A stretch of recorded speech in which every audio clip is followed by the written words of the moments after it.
Now this kind of leads into here at Church College. You kind of got involved in the cultural side of things, which led into your involvement with the Polynesian Panorama.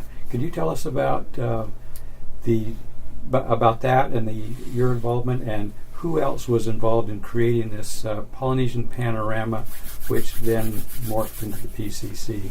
Well, essentially, when I got to Church College of Hawaii, one of the first boys I met was a boy that I had met when we were seniors in high school, and I was a senior at Kamehameha, and he was a senior at Waimea High School. His name was Alan Barkarsi, and he was an entertainer. He was a male entertainer. I didn't know it at the time, but when we got to Church College of Hawaii, he was a non-member, but at that time the dorms were small, and so he remembered me and I remembered him, so we became friends.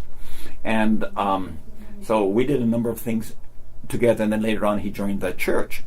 But the college was, at that time, very, very strongly tied to the communities, and the communities had the monthly hukilau. And so for hukilau, they were always looking for male dancers. So basically, Alan was asked, because he came from a dancing background, and they didn't know I came from a dancing background. They asked him to see if he could find some kids who would dance with him from the college. And so he came and he asked me, and he asked a whole bunch of others, and the other guys all turned him down. And I said, yeah, I'll go. And then we got some other kids. And so basically, when we went out, we started performing just as Hawaiian male hula dancers, and at the hukilau. And that was an interesting experience because they hadn't had that for a very, very long time. They had the Maori dancers, they had the Samoan dancers. Didn't have Tongans at that time, they had the Tahitian dancers. So basically started dancing Hawaiian, and then we did Maori, and the Maori was, really exciting because everyone wanted to see the haka. But we got more boys, and we got more boys, and we got more boys, and pretty soon we were in demand as male dancers, but even in Waikiki. But didn't you say that male dancers were kind of not part of the traditional culture at that time, and so you were kind of a pioneer in that? Oh yeah. Well, see, the thing is, in Laie we could be male dancers. When you went to Waikiki, that was a different story. When you went on the military bases, that was you took your life in your own hands. And this, I was grateful because I went with Samoans on base and this kind of stuff. And if anybody gave me bad time, I stick the Samoans on them. I was good friends with the Nalia'is, and they were doing the knife dances. So I stick the knife dancers on them and this kind of stuff over here. But once you did the Maori dances and you did the haka and you danced with the spears, and I remember once I was being aggravated so much by a bunch of guys at a specific table at a place that we were entertaining, that when I did the last part of the dance, which was kamate and this kind of stuff, I leaped off of the stage and I landed on their table, and I stuck my spear right in the guy's face, and I stuck my tongue out, and then everybody goes, "Oh, can you hold that pose?" And I went, "Oh shit." Because after that, everybody expected that I would jump forever, and I'm like, oh my goodness gracious!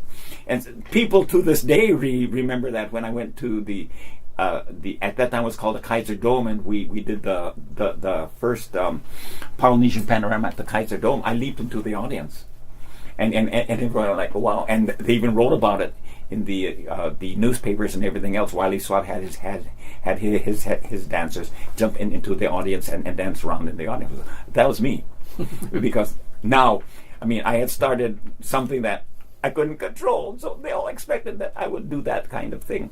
But basically, once we became known in Laie, the people from Waikiki, Ray Kinney and all of the other people, Eleanor Hiram Holt, Genoa Keave, they would come out over here and ask us if we would dance with them in Waikiki. There are lots of girls all over the place, but no boys. And then they would pay us. At that time, they would buy our gas, feed us all the food we wanted to eat, and give us $5, which at that time was a princely sum. Plus, the other thing was we got to see all these cute girls. Oh man, and they were gorgeous things, dancing for the hala. There just weren't boys. And of course, we were men, and we weren't the effeminate men. And so the girls just glommed on us to this day. My wife gets kind of interested. because of the fact that she sees the girls that I used to dance with who are now kumuhulu and this kind of, we hug and we kiss and we talk story and the whole bit and that kind of stuff. But the fact of the matter is, we started doing that, and we just got a reputation because if you wanted male dancers, you had to come to Laie and get them.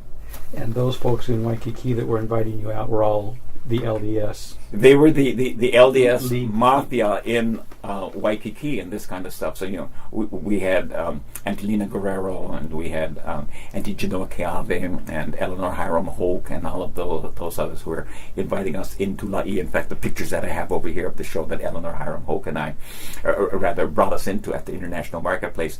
Later, she dropped the show.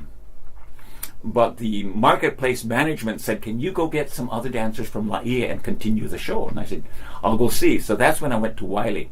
This was in 1959, the same year that the church had decided that they're going to create the Polynesian Institute. And so basically, we went back to Wiley and we said, Wiley, we need dancers. Now I want to take some hukilau dancers and go into the marketplace once a week, every Monday night. And he said, okay, fine, pick the dancers that you want. So we picked 6 dancers, and we went and we did that show in Waikiki, and we did that now for 2 years from when we started in 1959 to when I graduated in 1961. Okay, and then they continued that for 1 more year. But by that time, now we were getting better known, and they had created the halau. And so while we had the small show in Waikiki, Wiley had started now the halau, and we are now doing bigger shows as the halau, finally leading to the first shows at the Dome. What we did not anticipate was the boycotting by the Musicians Union. But that was interesting also because with the Musicians Union, you also had then AGVA and SAG and all of the others who, even IBEW and everybody else, and they just simply all boycotted us. So the first show that we had in Waikiki at the Dome was a miserable failure. We had this big place that could hold something like 5,000 people, and we had something like 300. And that's when the aunties, who were LDS, really got upset. They went to the Musicians Union. In fact, Auntie, what's her name, Napua Stevens, called me up and says, Ishmael, can you get me 1,000 tickets? Yeah, I can get you 1,000 tickets. Bring me 1,000 tickets. And I took 1,000 tickets over to her, to the Hilton, and she said, she gave them to the AFM people, and she said, I don't care what you do, but you give me the money for these tickets, and I'll give it to Church College, and you make sure that these seats are filled. And then all of them, Auntie Lena did that, Auntie Genoa did that, Auntie Sally did that, and everything else. The next show that we had sell out. And we never had that problem with the unions again. In fact, it was kind of ironic because in '73 when I came back, there was a boycott here, a strike led by Don Wasson and Hank. And they were just simply picketing, only 5 of them. But the union bus drivers wouldn't cross. Well, it wasn't stopping the people from coming to Laie, because basically what they did was they rented cars and they didn't ride the tour buses anymore. So the tour bus drivers were now really upset. They finally resolved that problem because the tour bus drivers bought out Don Wasson. All Don wanted was the money. But the fact of the matter is, the very unions that had been responsible initially for boycotting the center now became the protectors of the center, and it's remained that way since. And the relationship has been very good. But it was because of those aunties, and those aunties were the initial people that I worked with, and we worked with back in the early days, and she worked with them too. Now so you had that issue with the unions. But at the same time, you were drawing the small crowds, making you feel like a failure. What kind of reviews were you getting in the press? The press loved the show. The press, in fact, I have a example from Phil Mayer, and he just loved it. In fact, his editor was Bud Smizer of the Star Bulletin. Bud Smizer hired me afterwards to write a column from Church College, and it was called News from Church College of Hawaii. And he paid me by the inch, and I wrote this. I wrote as often as I could, And he paid me every time, and this kind of stuff there. News from Church College of what? News from news from Pluto, or news from Neptune, or something like that, from outer darkness, and this guy from space. But the fact of the matter is, it became a very popular column. It became a super column. And I would have people write to me and this kind of stuff, and they would send me information, and they would say, my auntie was, my uncle was, and I did this and I did that. And I went, holy cow, what have I started over here? But then I graduated and then left. When I came back in '63, that's when the PCC opened. Mm-hmm. And that's when that's when she comes into the picture. But by now I'm on the faculty. But I am roommates with my old buddy Alan Barkarsi, and he's come back from his mission to Japan, and I'm living in his house, and he is the assistant stage manager for the Polynesian Cultural Center, and he is also the assistant to the Hawaiian section. And so then I get a first-hand exposure to all the back stuff that is happening at the PCC, and what is happening to Wiley Swap, and all of the other stuff that you read now. Laura Willis now is quoting Mike Grulikas, and Mike Grulikas, takes credit for the evening show, and I'm looking at that and I'm going, oh really? And this kind of stuff and that whole bit there. But I'm listening to Alan, and he's telling me about how unhappy everybody is because Wiley has spent 2 years preparing the show, and then 2 nights before the show starts, he's released. He's just simply told gold. And when I go to the dedication on that Saturday afternoon, I see Wiley, and he's sitting with the faculty. And then as President Mendenhall and everybody else is thanking everybody who's had something to do with the creation of the PCC, nowhere is Wiley Swap mentioned. Nowhere is he mentioned. And I remember him since 1959. I remember him since 1957 when he first asked me to dance at the Hukilau.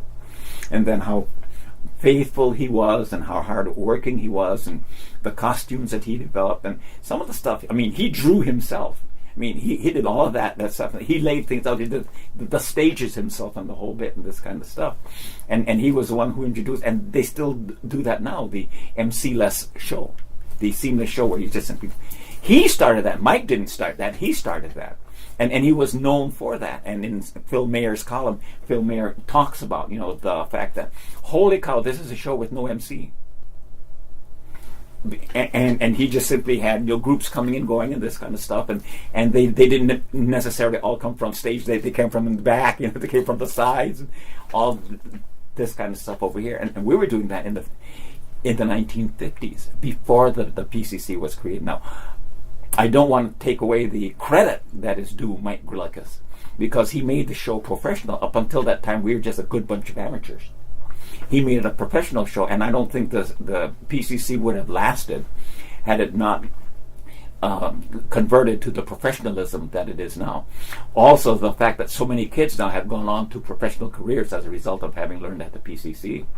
I talk to kids now who have their own shows. They have their own shows in Orlando, Florida. They have their own shows in Disneyland. They have their own shows in Missouri. They have their own shows in Chicago.